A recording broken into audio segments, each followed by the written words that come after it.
ಇದು ಆ್ಯಕ್ಚುಲಿ ನೋಡಿ ಜಗತ್ತಲ್ಲಿ ತಪ್ಪಾಗಲ್ಲ ಅಂತ ನಾನು ಹೇಳಲ್ಲ. ಆದರೆ ಈ ಒಂದು ಘಟನೆನ ಬಿಂಬಿಸಿರೋ ರೀತಿ ಇದೆಯಲ್ಲ, ಅದು ವಿಚಿತ್ರ.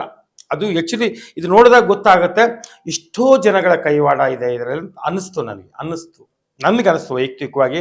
ಪ್ಲಸ್ ಕೆಲವರು ನನಗೆ ಫೋನ್ ಮಾಡಿ ಹೇಳಿದ್ರು, ಕೆಲವರು ಮಿನಿಸ್ಟರ್ ಮಕ್ಕಳು ಅವರೆಲ್ಲ ಫೋನ್ ಮಾಡಿ ಹೇಳಿದ್ರು, ಈ ಥರ ಕವಿಗಳೇ ಅಂತ ಹೇಳಿದ್ರು. ಅವ್ರ ಹೆಸರೆಲ್ಲ ಹೇಳೋದು ಬೇಡ. ಅನ್ನಿಸ್ದಾಗ ನೋಡಿ, ಇದು ಆ್ಯಕ್ಚುಲಿ ಮೇಲ್ನೋಟಕ್ಕೆ ಏನು ಅನ್ಸುತ್ತೆ ಅಂದರೆ, ಮೇಲ್ನೋಟಕ್ಕೆ ದರ್ಶನ್ ಅವರು ಎಲ್ಲಿ ನಾನು ಕೊಲೆ ಮಾಡಿದ್ದೀನಿ, ನಾನು ಅದು ಮಾಡಿದ್ದೀನಿ ಅಂತ ಒಪ್ಕೊಂಡಿಲ್ಲ. ಅವರೇ ಹೇಳಿದ್ದಾರೆ, ನಾನೆಲ್ಲ ಹೋಟ್ಲಲ್ಲಿದ್ದೆ, ಯಾವುದು ಫೋನ್ ಬಂತು, ನಾನು ಅಲ್ಲಿ ಸತ್ತೋಗಿದ್ದಾನೆ ಅವನಂತ ಹೇಳ್ತು. ಅದು ಚಾರ್ಜ್ ಶೀಟಲ್ಲಿ ಇರೋದು. ಓವರಾಲ್ ಆಗಿ ನೋಡಿದ್ರೆ, ಮೇಲ್ನೋಟಕ್ಕೆ ನೋಡಿದ್ರೆ ಇದು 302 ಅಪ್ಲಿಕೇಬಲ್ ಆಗೋದೇ ಇಲ್ಲ. ಅದು ಹೆಂಗಿದು 302 ಅಪ್ಲಿಕೇಬಲ್ ಆಯಿತು ಅಂದರೆ ನನಗೆ ಅಲ್ಪ ಸ್ವಲ್ಪ ಜ್ಞಾನ ಇದೆ. ಅಂದರೆ ನಾನು ಒಂದು ಫೇಕ್ ಕೇಸಲ್ಲಿ ಜೈಲಿಗೆ ಹೋಗಿ ಬಂದಿದ್ದೀನಿ 11 ತಿಂಗಳು. ಇನ್ನೂ ಫೇಕ್ ಕೇಸ್ಗಳು ನನ್ನ ಮೇಲೆ ಇದ್ದಾವೆ. ಸೆಕೆಂಡ್ರಿ ನಾನು ಅದ್ರ ಬಗ್ಗೆ ತಲೆ ಕೆಡಿಸ್ಕೊಳ್ಳಲ್ಲ.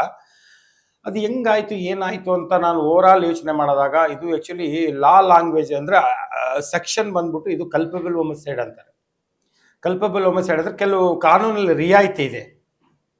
ಆ ಸೆಲ್ಫ್ ಡಿಫೆನ್ಸ್ಗೆ, ನರಹತ್ಯೆಗೆ, ಆಮೇಲೆ ಮಾನಸಿಕ ಅಸ್ವಸ್ಥರು ಏನು ಮಾಡಿರ್ತಾರಂಥ ಅಪರಾಧಗಳಿಗೆ ಇದೆ.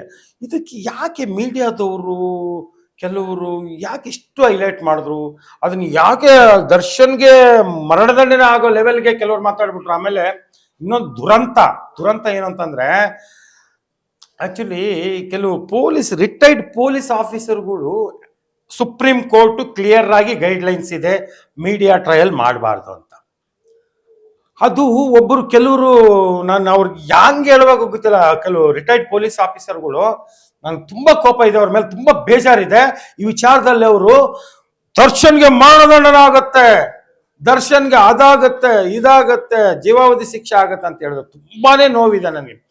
ಅಷ್ಟೊಂದು ಆಕ್ಚುಲಿ ಬುದ್ಧಿ ಇರೋರು ಹಂಗ್ ಮಾತಾಡಿದಾಗ ನಮ್ಮಂಥವ್ರು ಏನ್ ಮಾತಾಡ್ಬೇಕು?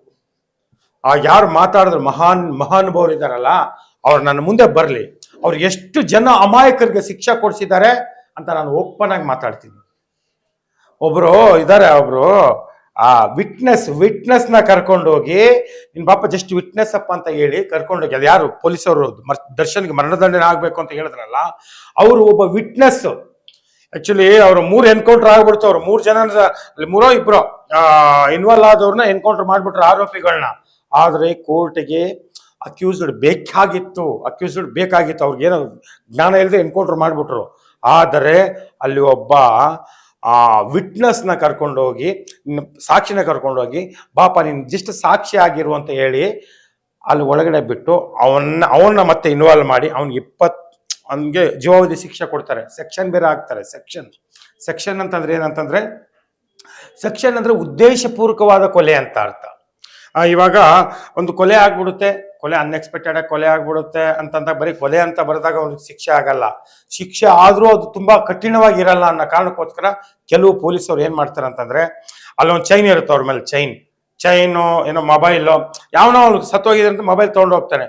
ಅವ್ರು ಪೊಲೀಸರು ಏನ್ ಮಾಡ್ತಾರೆ ಅಂತಂದ್ರೆ, ಮೊಬೈಲ್ಗೋಸ್ಕರ ಕೊಲೆ ಮಾಡಿದ್ದಾನೆ, ಗೋಲ್ಡ್ಗೋಸ್ಕರ ಕೊಲೆ ಮಾಡಿದ್ದಾನೆ, ಇದು ಉದ್ದೇಶಪೂರ್ವಕವಾದ ಕೊಲೆ ಅಂತ ಅಂದ್ಬಿಟ್ಟು ಅವರು ಒಂದು ಸೆಕ್ಷನ್ ಹಾಕುತ್ತೆ. 385 ಅದೇನೋ ಬರುತ್ತೆ.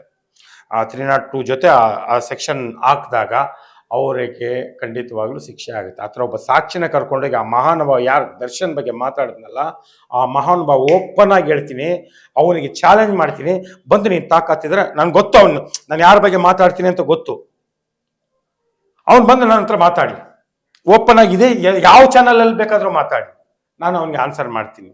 ಅವನು ಬಂದು ಮಾತಾಡ್ತಾನೆ, ದರ್ಶನ್ಗೆ ಜೀವಾವಧಿ ಶಿಕ್ಷೆ ಆಗ್ಬೇಕು, ದರ್ಶನ್ಗೆ ಮರಣದಂಡನೆ ಆಗ್ಬೇಕು, ದರ್ಶನ್ಗೆ ಗಲ್ಲು ಶಿಕ್ಷೆ ಆಗ್ಬೇಕು ಅಂತ. ಕರ್ಮ ಕಾಂಡ, ಬೇಜಾರಾಯ್ತು. ಅದೇ ರೀತಿ ಕೆಲವರು ಚೆನ್ನಾಗಿ ಮಾತಾಡಿದ್ರು, ಪೊಲೀಸ್ ಆಫೀಸರ್ ಕೆಲವರು ಚೆನ್ನಾಗಿ ಮಾತಾಡಿದ್ರು.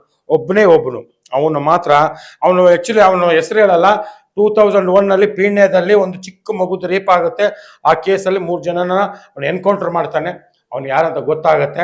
ಅವ್ನು ಬಂದು ನನಗೆ ಓಪನ್ ಆಗಿ ನನ್ನ ಮುಂದೆ ಮಾತಾಡಲಿ, ಅವ್ನಿಗೆ ಗೊತ್ತಾಗುತ್ತೆ ಏನು ಹೆಸರು. ಆ್ಯಕ್ಚುಲಿ ಲೀಗಲ್ ಆಗಿ ನಾವು ಹೆಸರು ಹೇಳ್ಬಾರ್ದು, ಚಾನಲಲ್ಲಿ ಹೆಸರು ಹೇಳ್ಬಾರ್ದು ಅನ್ನೋ ಕಾರಣಕ್ಕೆ ಗೊತ್ತಾಗುತ್ತೆ. ಇಷ್ಟು ಹೇಳ್ತಾ ಇದ್ದೀನಿ, ಕ್ಲೂ ಕೊಡ್ತಾ ಇದ್ದೀನಿ. 2001 ಒಂದು ಚಿಕ್ಕ ಹುಡುಗಿ ರೇಪ್ ಕೇಸಲ್ಲಿ 3 ಜನನ ಅರೆಸ್ಟ್ ಮಾಡಿ, ಆ ಥರ. SSTV ಸಿನಿಮಾ ಜಗತ್ತಿನ ಕ್ಷಣ ಕ್ಷಣದ ಸುದ್ದಿಯೊಂದಿಗೆ.